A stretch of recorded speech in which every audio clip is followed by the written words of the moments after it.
আসসালামু আলাইকুম, কেমন আছেন সবাই? তো প্রচুর গরম পড়তেছে। এই গরমের মধ্যে প্রতিদিন মাছ মাংস খেতে আর ভালো লাগে না। তো যখন আর মাছ মাংস খেতে ভালো লাগে না, এরকমের একটু বানিয়ে খেলে ভালোই লাগে, একঘেয়েমি ভাবটা দূর হয়ে যায়। এখানে ছোট যে ডাঁটার শাক আছে, সেই ডাঁটার শাক আমি ধুয়ে সুন্দর করে বেছে ছোট ছোট পিস করে নিয়েছি।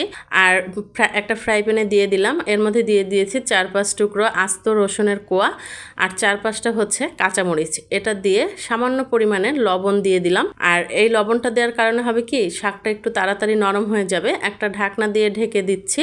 তো এরকমের ঢাকনা দিয়ে ঢেকে দেওয়ার পরে দেখা যায় যে পানি বের হয়ে আসছে অল্প একটু পরিমাণে, কারণ শাকটা ধুয়ে পানি ঝরাতে রেখে দিয়েছিলাম, তো এর জন্য পানিটা কম বের হয়েছে।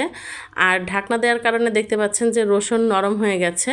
শাকের মধ্যে যে পানিটা আছে সেই পানিটা একবারে শুকিয়ে নিতে হবে। পানিটা একবারে শুকিয়ে নিলে ভর্তাটা খেতে ভালো লাগবে। আর পানিটা যদি থাকে তাহলে হচ্ছে একবারে পানি ছেড়ে দিলে কেমন নরম নরম হয়ে যায়, তখন আর মুখে ভালো লাগে না। তো শাকটা সিদ্ধ করা যখন হয়ে গেছে আমি তুলে নিয়েছি। ওই ফ্রাই প্যানে আবার হচ্ছে শুকনো মরিচ ভেজে নিচ্ছি, হালকা একটু তেল দিয়ে তার মধ্যে মরিচগুলো ভেজে নিচ্ছি। আর শুকনো মরিচ দিলে হয় কি, ভর্তাটা খেতে কিন্তু অনেক ভালো লাগে, সুন্দর একটা ঘ্রাণ আসে। আমি ওখানে কাঁচামরিচও ইউজ করছি, বাট কাঁচামরিচের থেকে শুকনো মরিচের ঘ্রাণটা আমার কাছে খুবই ভালো লাগে, তো এই জন্য আমি শুকনো মরিচটাও দিব। তো মরিচগুলো ভাজা হয়ে গেছে, এখন হচ্ছে একটা প্লেটে নিয়ে নিচ্ছি। ভর্তা বানানোর জন্য মরিচগুলো তুলে নিলাম, আর শাকটাও দেখতে পাচ্ছেন তুলে নিয়েছি। তো এখানে আমি পেঁয়াজ দিয়ে দিচ্ছি, কাঁচা পেঁয়াজ। আর শাকের মধ্যে হচ্ছে পেঁয়াজ দেয়নি, শুধু রসুন আর কাঁচামরিচ দিয়েছিলাম। কাঁচা পেঁয়াজের ভর্তাটা আমার কাছে ভালো লাগে, এক একটা ভর্তা এক এক রকমের পেঁয়াজ দিলে ভালো লাগে।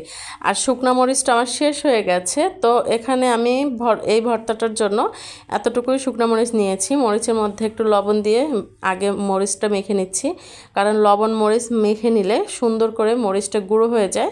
আর পরে পেঁয়াজটা অ্যাড করলে হয় কি, তাহলে ভর্তাটা আরও সুন্দর হয়। আর পেঁয়াজের সাথে হচ্ছে মরিচটা মেখে নিলে মরিচটা ভাঙতে চায় না, তখন একটু আস্তে আস্তে থেকে যায়। এই জন্য আপনারা মরিচ ভর্তা বানানোর আগে মরিচের সাথে লবণ দিয়ে আগে মরিচটা গুঁড়ো করে নেবেন, তারপরে পেঁয়াজটা অ্যাড করবেন, দেখবেন ভালো হয়, খুব সুন্দর হয়।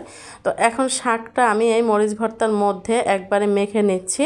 একটু চটকিয়ে নিতে হবে হাতে, আর মধ্যের যে রসুন আছে, কাঁচামরিচ আছে, সেগুলো খুব সুন্দর করে ভেঙে মিশিয়ে নিতে হবে।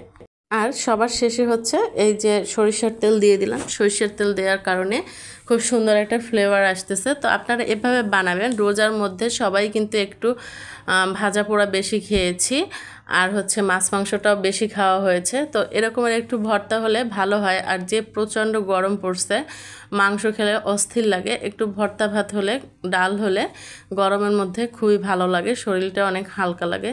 তো আপনাদের সাথে কথা বলতে বলতে আমার ভর্তা কিন্তু বানানো কমপ্লিট। ভিডিওটি ভালো লাগলে অবশ্যই সাপোর্ট করবেন এবং লাইক কমেন্ট